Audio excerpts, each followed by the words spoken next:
Accept your own and be yourself. Episode 2.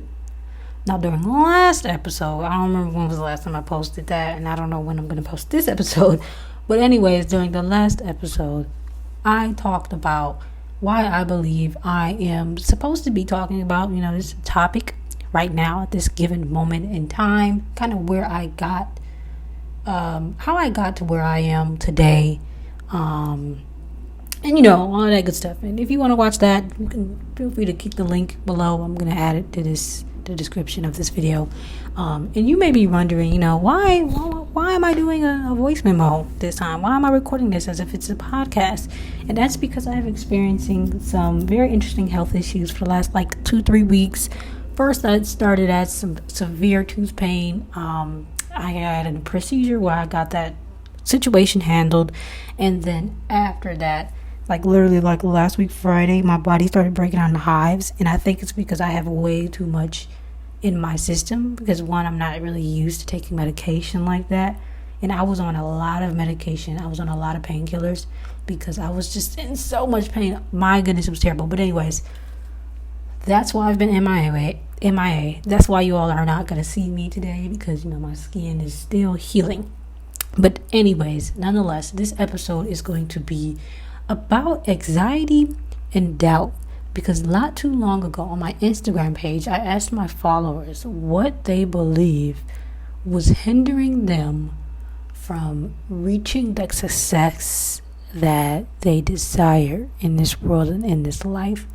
So I kind of want to talk about that today. I know that there is so much to the topic, anxiety and doubt.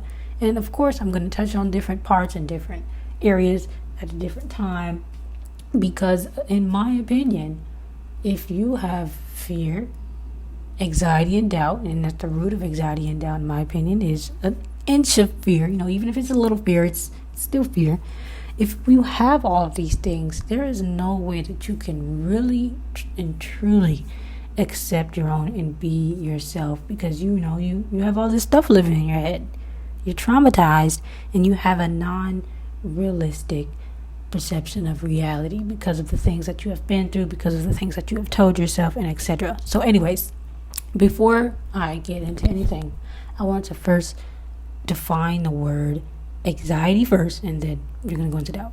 So anxiety, according to Google, is literally a feeling of worry, nervousness, or unease, typically about an imminent event or something with an uncertain outcome.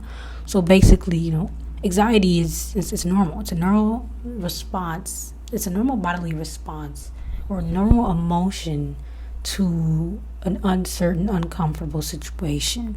Like, for example, if you've never ridden a roller coaster before, it is extremely natural to be anxious and afraid to ride that roller coaster. Anxiety is important. Anxiety is necessary, especially when, let's say, I'm going to bring up my own situation. Or an example from my own life. I went to Atlanta not too long ago, and usually what helps me ease my anxiety, because being in another city for a few hours, especially by yourself, is very anxiety inducing. It's nerve-wracking. It's terrifying.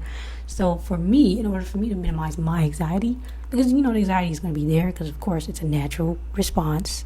It's a natural emotion to something uncertain or out of your comfort zone. But what helped me was mapping out my entire day and having a plan.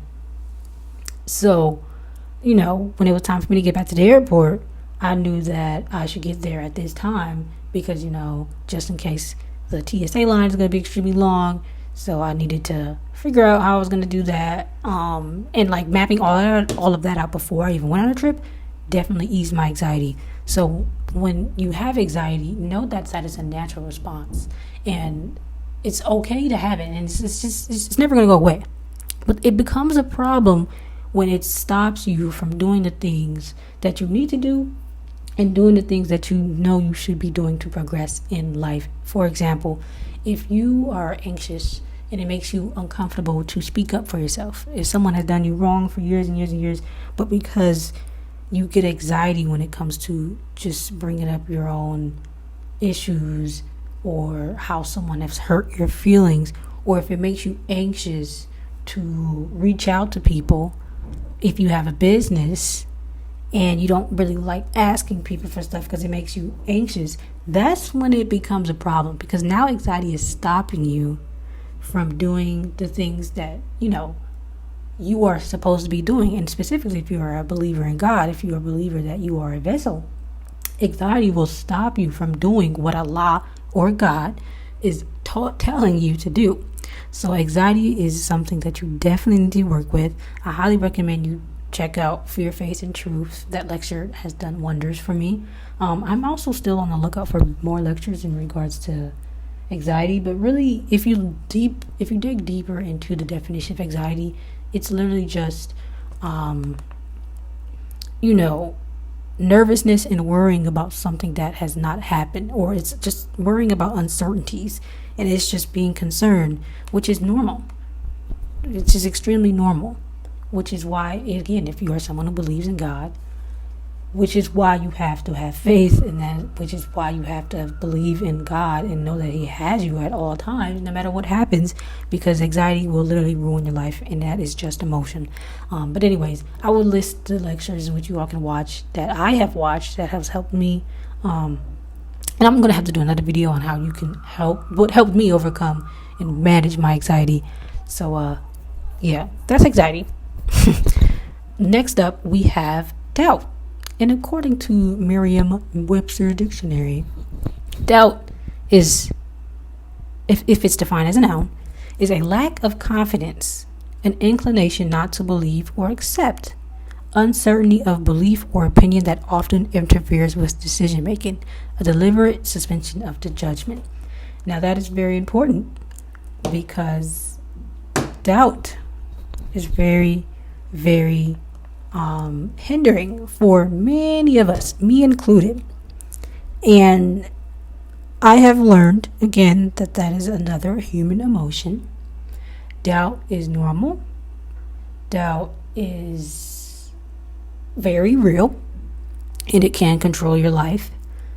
But I had to learn, or am still learning, that we have to actively strive to remove doubt, because there is no way that we can go and get the things that we desire out of this life. There is no way that we can do what God put on our heart to do if we doubt Him, if we doubt what He says and what He promises us, and if we doubt ourselves.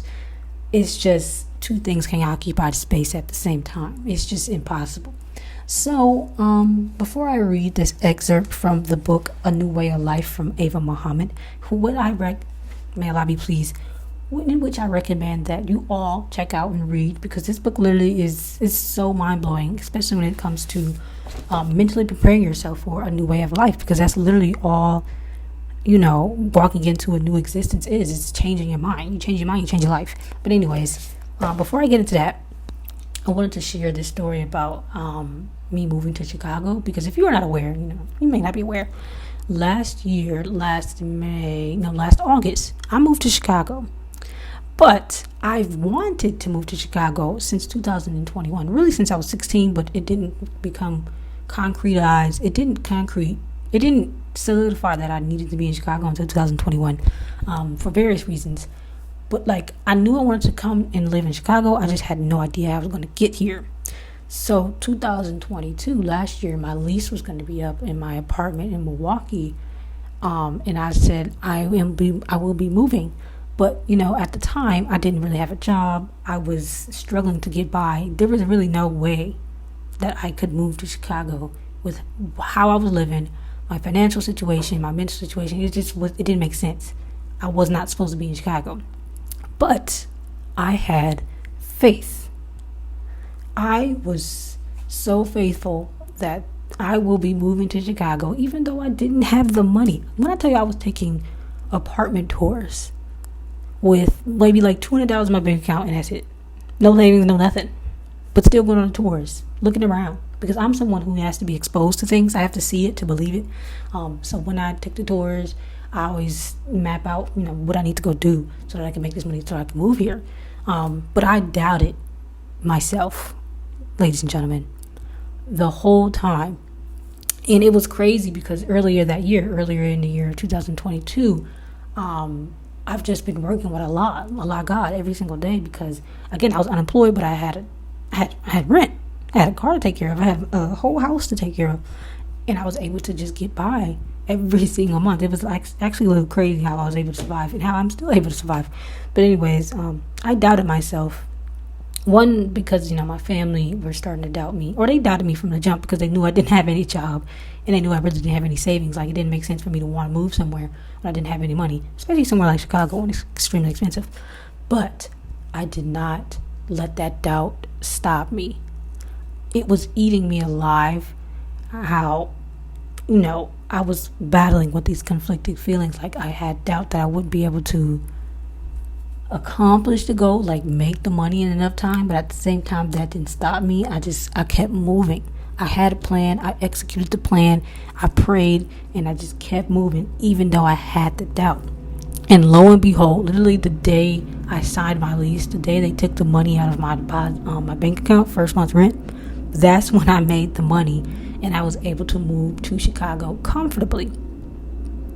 But all of that, the blessing came after I fought for a whole month of just doubt, anxiety, and just not having a clue as to what was going to be the outcome of me having this plan and working out the plan, and just believing that I'm supposed to be in Chicago, not having the money, but just working, making sure I'm accumulating the money, but it's still in the back of my mind, doubting.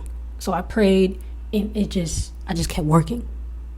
So moral of the story is, we cannot allow doubt to stop us. The only way anything can stop us is if we allow it to stop us, because doubt is normal.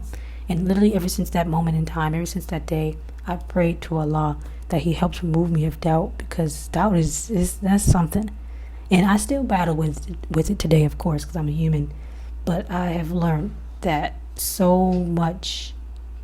A lot of my experiences and a lot of things with my life stopped, or has been, I've been playing it safe because of doubt. But anyways, I'm gonna put a pin in that story, because I still want to read this excerpt from this book, because I think it's very important and it's crucial to the topic. Because again, if we do not overcome doubt, if we do not learn how to manage anxieties, if we do not simply rise above emotions into the thinking of God, there is no way we can be who we were born to be. So anyways, I'm going to read this book. This is chapter 3, page 43. Sister Ava Muhammad is going to talk about doubt. Quote, "This book, there is no doubt in it, is for those who believe in the unseen, who keep up prayer, who spend out of what we have given them, and who believe in that which has been revealed to you, that which was revealed before you, and of the hereafter they are assured." End quote. Holy Quran, chapter 2, verse 1. Ever since you were born, this is Sister Ava talking now. That first verse was just a verse from the Holy Quran. But she says, ever since you were born, you have been exposed to the ideas and opinions of other people. Many of those ideas and opinions shaped and influenced your life. Everything you do right now comes from a combination of what you have read, seen, and heard other people do. In fact, some of those ideas and opinions have formed into attitudes that you have. Your attitudes have hardened into a very powerful belief system. I am not talking about religion.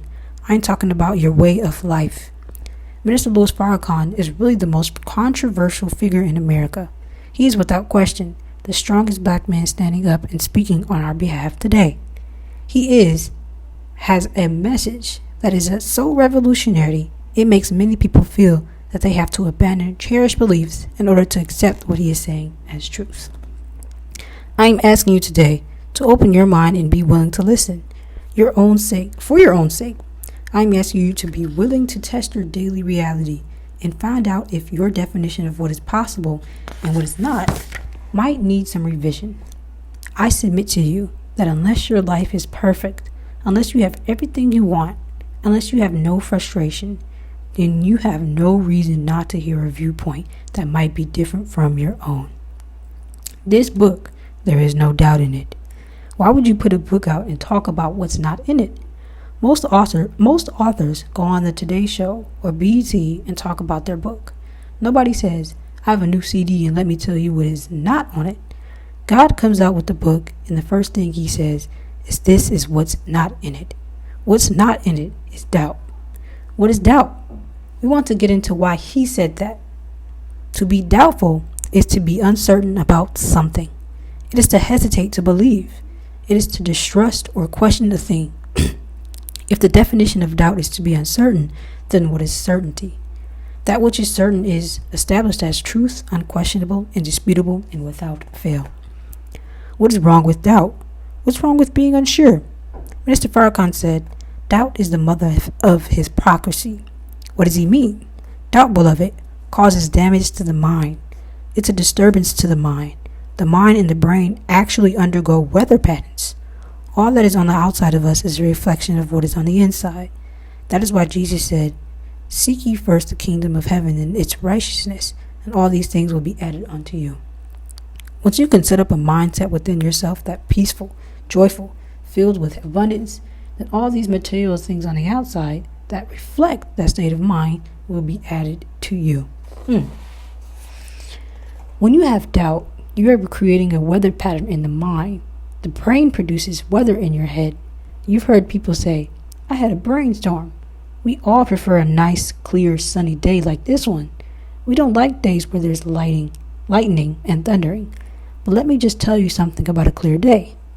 Every day like this you pay a price for.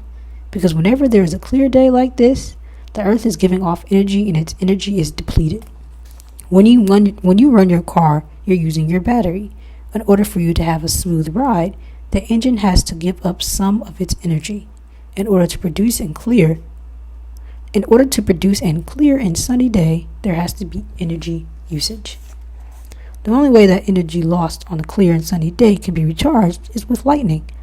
Whenever you see lightning in the sky, you're actually witnessing electrical recharges of the Earth's atmosphere so that its magnetic forces will continue. You may not like the experience of it, but it is something that God has given us so that we can continue to have life. When somebody says, I had a brainstorm, there was all kinds of chaos going on, but at the end of that storm, you've got the solution to your problem. Doubt creates disturbances that freeze movement toward potential achievement. Doubt prevents you from experiencing solutions to problems. Doubt makes it impossible to change your condition. With the attitude of doubt, you are unable to successfully tread the path towards oneness with God. Doubt makes you reject yourself. Master Fard Muhammad, the great Mahdi, the teacher of the Most Honorable Elijah Muhammad, said he can give you the scope of his teachings in 6 words. Accept your own and be yourself. That is a divine law. If you break that law, you're going to fail in life.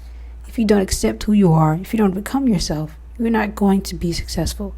The danger of doubt is doubt makes you go against God's will. Doubt makes you reject who and what you are. And when you have rejected yourself, any profession of faith in God, is a lie. So Minister Farrakhan says, doubt is the mother of hypocrisy, because doubt sets up a state of self-rejection that makes you a hypocrite. When you go say, I believe in God, I love God, you're lying. You say that, but you are afraid to stand up on what you say. All praise is due to Allah. I think we're going to end it there. But there is so much in this chapter alone about doubt. Because, as Student Minister A.Y.O Muhammad said, may Allah be pleased. It is a grave hindrance. Well, let me go find a quote word for word. Because I don't know how many times I've read this book, but every time I read it, I feel like I'm reading it for the first time. But doubt creates disturbances that freeze movement toward potential achievement. Doubt prevents you from experiencing solutions to problems. And I just wanted to, when I shared my story, about me moving to Chicago, it was quite the trial at the time. But, once I was in Chicago and I experienced yet another trial, all of what I experienced, the doubt, that entire situation, what that taught me, and what that made me really understand was that you really cannot think straight when you have doubt, because you are not perceiving reality correctly. Like you're not in the right place mentally, and because you're not in the right place mentally, you can't sit down and create a plan and strategically act out that plan with the right spirit, with the right mindset, to accomplish what it is that you need to do to get yourself out of whatever situation you're in. So whether that's a financial situation, spiritual, moral, whatever it is, if you doubt yourself, if you doubt that you will ever be able to get out of whatever you're in, if you doubt the God who you claim you believe in, then you literally can't do anything. Especially, like she said, she's going to say, and I highly recommend everybody get this book. Like I said, it's titled A New Way of Life. I will add the link in the description box below. I don't know where you could find this. You may be able to get a physical copy from Amazon or maybe her website. I got this 2019 release of the book in person. She actually signed it, and she actually gave me her phone number, you all. She left her phone number in this book, and I never called her, and I was honestly probably one of my only regrets in this life is not calling her. But when she gave me her number, I was just like, what? She gave me her number. I was still just blown away with the fact that she even gave me her number. But I never called because what am I supposed to say to the student minister Ava Muhammad? That woman meant so much to me, and I pray that Allah is pleased with her heart. But anyways, yeah, like she said, we are literally lying when we say that we believe in something, and we don't, and we have doubt about a thing, and we choose to entertain that doubt, and that doubt clouds our mind. Because when it clouds our mind, it skews our mind, and it starts making assumptions. And again, you are in a place of something that doesn't really exist. It's a non-reality, and you can't build on a non-reality. You can't fix a non-reality. This is already 22 minutes, you all. But I'm definitely going to have to talk about this at another time and in another video, because there's so much to this topic. There's so much to the subject. And there's so many stories that I can share with you all about doubt, because it's something I'm constantly working on every single day, honestly. Anxiety and doubt. But again, if we don't have these conversations, if we don't talk about this information, there's no way that we can, get these emotions in check. Because at the end of the day, they're just emotions. And if we are to rise above emotions, if we are taught to rise above emotions into the thinking of God, the only way we can do that is to get through these emotions, understand them, and do what we need to do in our personal lives to rid ourselves of them, or to at least manage them. Because we were put on this earth to be gods, to reflect God. You are all God's children of the Most High God. Psalms. So, yeah, that's all. I'm going to let you all go now. Thank you all so much for listening. And if you decided to stick around this entire video, thank you so much. Even though, you didn't really see my face. All you hear is my voice. And I'm probably going to put this on my podcast too, because I feel like this is something I need to, one, start talking about more. And two, because it's an audio, people are more likely just to listen to it. But anyways, again, thank you all for listening. I'll catch you all in the next video. I think the next few topics are going to be about fear. Because as I said earlier in this video, the root of anxiety and doubt is essentially fear. And so we're going to tackle that. And we're going to listen to the lectures of the minister and other lectures and hear other people's testimonies, because I love getting other people's perspectives and their understanding of things, because it helps us, it just gives us a full perspective of a thing. And when you have a full understanding and perception of a thing, it kind of make things make sense, in your brain, so that when the emotion arises, you understand what's happening, and you know that that's not something that's supposed to stop you. So, yeah, thank you all for listening. Catch you all in the next episode. Please feel free to leave a comment below if there's anything specific you would like for me to touch on, or if there's any specific lecture you would like to know about. But yeah, peace.